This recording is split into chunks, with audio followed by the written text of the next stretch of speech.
Hello friends, आज हम standard 11 का चैप्टर नंबर 5 गति के नियम का अभ्यास करेंगे। अब तक आपने चैप्टर नंबर 1 से 4 का अध्ययन किया।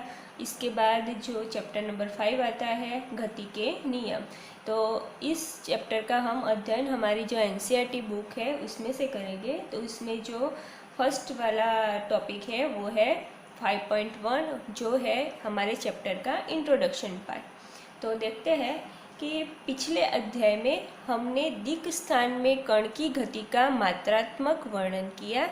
तो उसमें हमने क्या देखा था कि एक समान गति में मात्र वेग की ही संकल्पना की आवश्यकता थी, लेकिन जब असमान गति में त्वरण की अवधारणा की अतिरिक्त आवश्यकता हुई, तो ये देख के हमें ये प्रश्न होना चाहिए कि ये पिंडों की गति का कारण क्या है।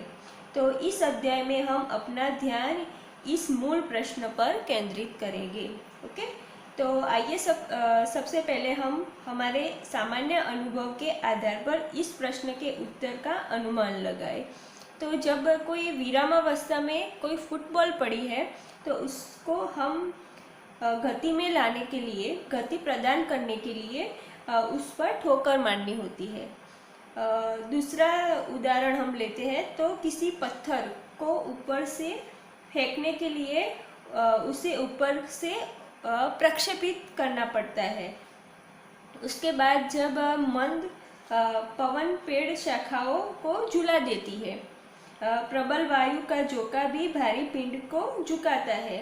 बहती नदी किसी के न खेने पर भी नाव को गतिमान कर देती है।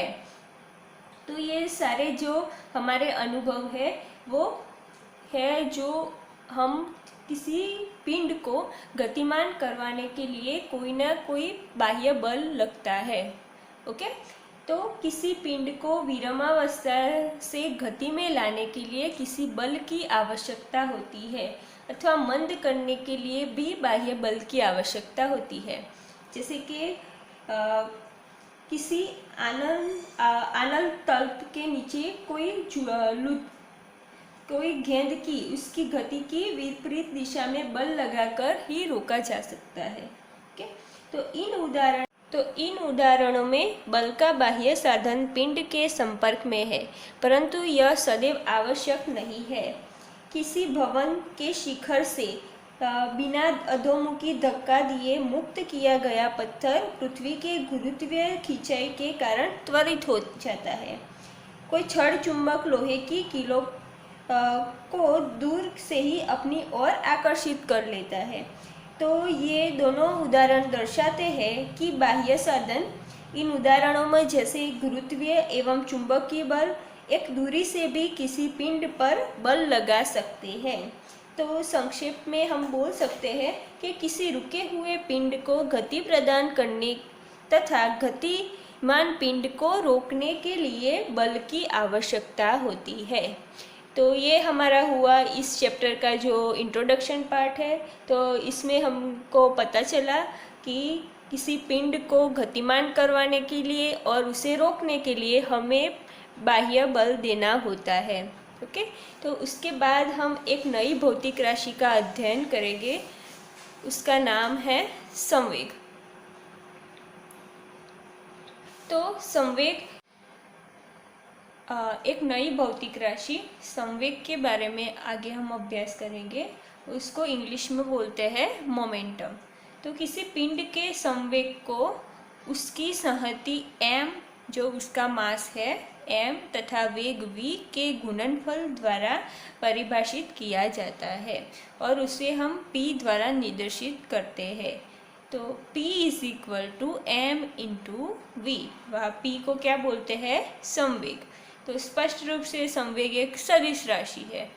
तो संवेग का उदाहरण के तौर पे हम लेते हैं, तो कोई एक मान लीजिए कि कोई एक कम भार का वाहन है और एक ज़्यादा भारी वाहन है। तो उन दोनों को गति करवाने के लिए जो कम भार का वाहन है उसे बल कम देना पड़ेगा, और जो ज़्यादा भारी वाहन है उसको गति करवाने के लिए ज़्यादा बल देना पड़ेगा।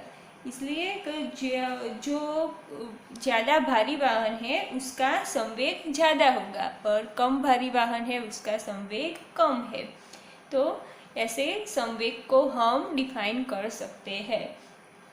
तो जब संवेग में परिवर्तन होता है, तो किसी पिंड के संवेग में जब परिवर्तन होती है तो उसका दर जो आरोपित बल, जो बल लगता है, जो बल लगता है जो पिंड पे, वो जो संवेग के अनुक्रमणानुपाती होता है और तथा उसी दिशा में होती है जिस दिशा में बल कार्य करता है।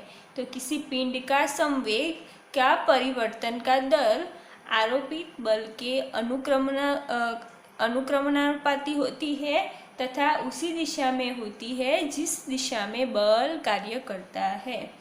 तो उसका इक्वेशन के तौर पे हम लिख सकते हैं F proportional to delta P upon delta T, अर्थात लिख सकते हैं हम F is equal to K delta P upon delta T। यहाँ जो K है उसको बोलते हैं आनुपातिकता स्थिरांक, और डेल्टा T टेंड्स टू 0 होता है तो पद डेल्टा P डेल्टा T है उसको T के आपेक्ष P का अवकलन जब हम करते हैं तो डेल्टा P और डेल्टा T को हम dP अपॉन dt द्वारा निर्देशित कर सकते हैं। तो इस प्रकार जो इक्वेशन है वो बन जाएगा F is equal to K into delta P dP upon dt। तो जब किसी स्थिर संहति जो पिंड अस्थिर होता है उसका मास m के लिए dP upon dt is equal to, जहाँ P के जगह हम क्या लिख सकते हैं m इंटू वी। m जो पिंड का मास है वो अचल है, इसलिए m आगे लिख देंगे हम और क्या बच जाएगा dV अपॉन dt। जो v का जो हम अवकलन करते हैं तो क्या मिलता है, जो वेग का अवकलन क्या मिलता है, त्वरण। तो इसको a, तो F is equal to KMA, जो यह दर्शाता है कि बल F संहति M तथा त्वरण A के गुणनफल के अनुक्रमानुपाती है। सरलता के लिए K इज इक्वल टू हम 1 ले लेंगे तो क्या बन जाएगा F is equal to dP upon dt is equal to m into A। तो F is equal to ma और F is equal to dP upon dt, ऐसे इस इक्वेशन को हम डिराइव कर सकते हैं। तो ये मोमेंटम dP का जो परिवर्तन, समय दर का जो परिवर्तन होता है वो बल देता है। तो यहाँ पे ये संवेग जो मोमेंटम है उसका जो